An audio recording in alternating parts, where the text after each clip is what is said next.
नमस्कार, मी वर्षा नलावडे. बुलेटिन मध्ये आपल्या सर्वांचं स्वागत. सुरुवातीची बातमी मोठी आहे. या प्रकरणामध्ये रणजित सिंह नाईक निंबाळकर, सचिन पाटील यांचं नाव घुसवण्याचा प्रयत्न करण्यात आलाय असं फडणवीस म्हणतायत.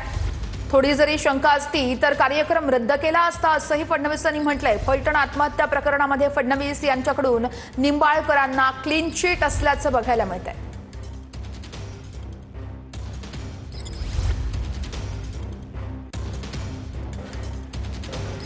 आमची एक लहान बहीण डॉक्टर संपदा मुंडे यांचा अतिशय दुर्दैवी अशा प्रकारचा मृत्यू झाला.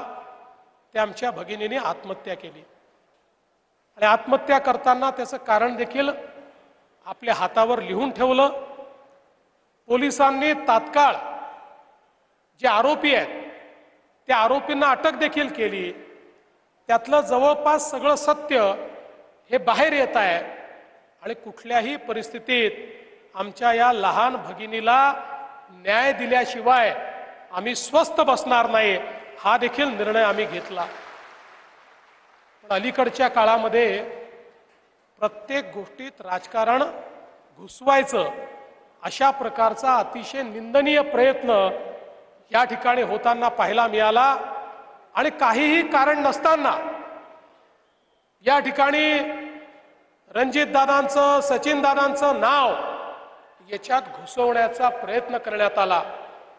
या महाराष्ट्राला देवाभाऊ माहिती आहे.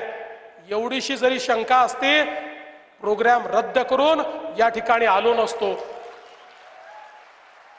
अशा बाबतीमध्ये मी पक्ष पाहत नाही, व्यक्ती पाहत नाही, राजकारण पाहत नाही. जिथे माझ्या लहान भगिनीचा विषय आहे तिथे कुठलंही कॉम्प्रोमाइज मी करत नाही.